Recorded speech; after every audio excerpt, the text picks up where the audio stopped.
6 days ago, by the way, Zambia struck a $6.3 billion debt deal with its creditors, including China. It was a major breakthrough for the southern African country, having been kept waiting for more than a year since the new president, Hakainde Hichilema, took office back in 2021. Now let's get more on this and other Africa's news. Drive for currency independence from the United States dollar. My guest is Joseph Ochieno. He's a political economist and an international journalist based in Kampala. Good evening. Thanks for staying up late tonight to be with us on the show. We really appreciate it. This is good news from Zambia, I'm sure, as far as debt agreement with its creditors is concerned. What do you make of it, Joseph? It is a good news indeed for Zambia, but it's also a sign that some of these things can be done. It's quite clearly the case that when we have political leaders on the continent and various countries on this African continent who seem to have the mandate of the people, there is confidence in the international market.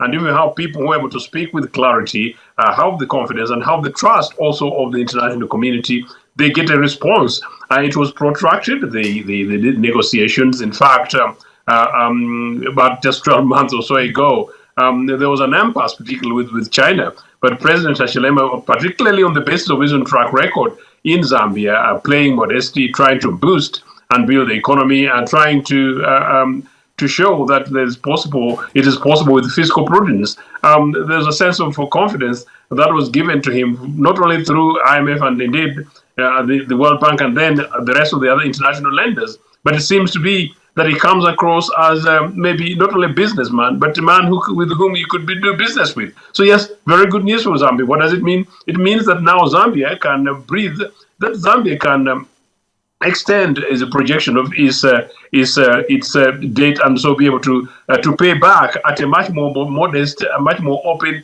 and without pressure, so that Zambia can still be able to meet its other global commitments, but in particular, inject its resources onto the very needy Zambian economy domestically, and so that's very good news for Zambia indeed. Yes, very good news for Zambia, giving the country a new set of horizon. But when you look at, still in Southern Africa, when you look at Zimbabwe, for example, what about this country? What's the way out for this rich resource country in terms of debt restructuring, whether it's forgiveness, whether it's a repayment schedule? Zimbabwe has been struggling for decades, isn't it?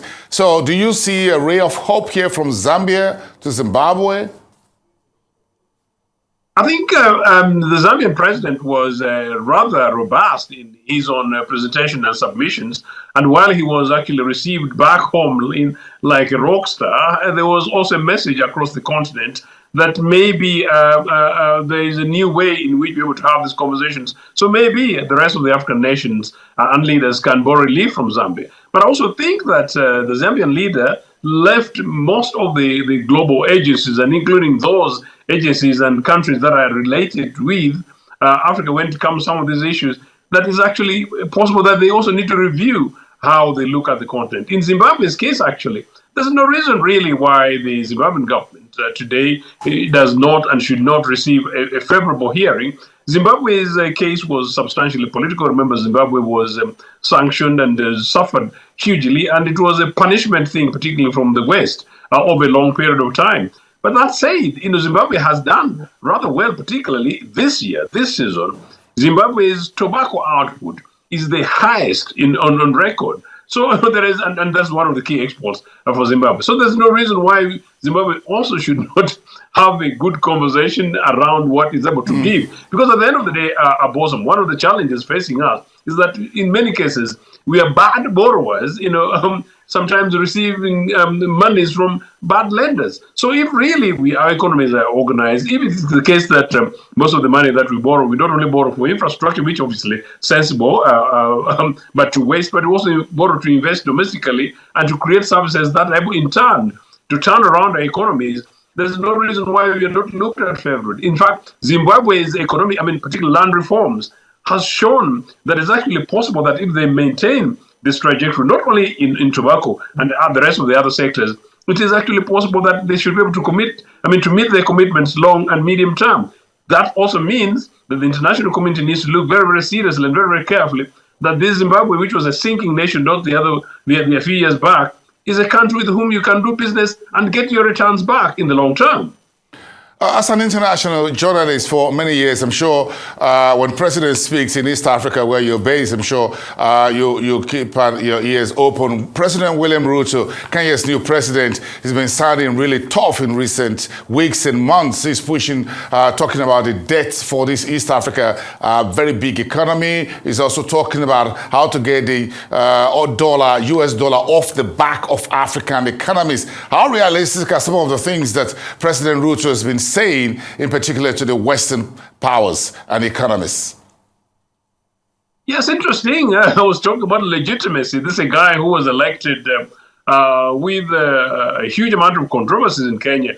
And there was the risk of plunging that country into instability and therefore also by extension the region. But no, President Ruto has been speaking rather tough. Not only was he the guy who was shouting the other day about African leaders being banded and loaded on buses. And by the way, I have been on different other platforms having conversations around this, meaning that Africa needs to be given a serious look, in part as a result of President Ruto and to an extent President Ramaphosa's complaints globally. Now, on this dollar question, yes, it's interesting. He was speaking at Djibouti, a sensible question, something that most of the founding parents had conversations of in the 50s, and particularly in the 60s and part of the 70s. But it is a conversation which now is substantially sensible now with Afrimix. There's no reason why, he argues that Kenya and Djibouti should not trade in their local currencies rather than actually the US dollar.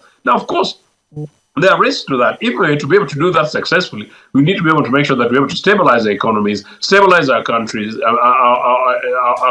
stabilize our economies, stabilize our currencies, make sure that we, our economies are attractive enough for investors, regardless of the currency with which we trade. But at the end of the day, it is a very serious conversation coming at the back of BRICS nations coming in and talking rather loudly about the possibility of pushing aside the dollar. So the BRICS leaders and BRICS nations will possibly be listening with a huge amount of interest. But quite clearly, there's no reason why the African continent does not review this conversation Blossom that well. If I'm to pay, for a trip down to Abuja or Lagos, for a weekend with you over a cup of Ugandan coffee, I should be able to make sure that I've got the US dollar in my pocket. I think that's rather unfair. So maybe, yes, the big naira might be waiting to be traded slightly much more frequently and much more domestically within the continent than it has happened thus far. Yes, getting you a cup of coffee in Lagos, where we are here on a rise, will be really great. And you're just spending the Ugandan shillings. That will be very great. Torching African currencies on African soil and not just trading in. I think that will be really great, isn't it? And yes, I could just bring a few naira just over there to Kampala for that lunch with you. That would be really great. So the Kenyan president, the South African president, lashing out at the IMF and the World Bank. Africa is asking to play a more bigger role on the global table. Do you agree with this new push by African leaders? It's really a combination of everything else that I was trying to talk about. But I'm saying also that it is long overdue. It's interesting that it's happening about now, including from the leaders whom some of us have had conversations, including your programs, being rather critical that they've been rather laid back. No, these are important conversations. It's not only the case that these are matters that are overdue. There's no reason why, for example, that Africa does not have a permanent seat on the UN Security Council, and if anything, possibly two.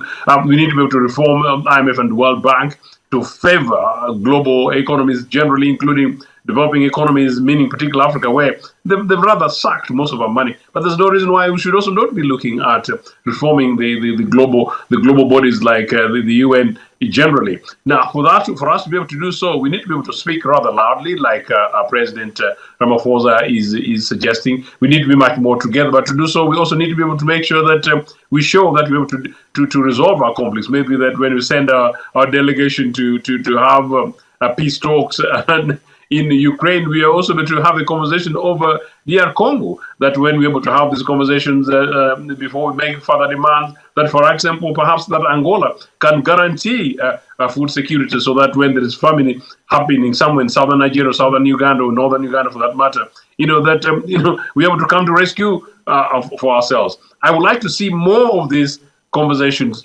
presented in the manner in which, before we go out, we're able to have our own houses slightly much more sorted in order than it is at the moment. But yeah, it's all right stuff, right talk in the right direction. And as I said, all these are matters which are substantially overdue.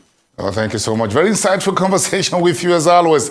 Joseph Ochieno, political economist and international journalist based in Kampala, Uganda. Grateful for your time. Have a wonderful night over there in East Africa.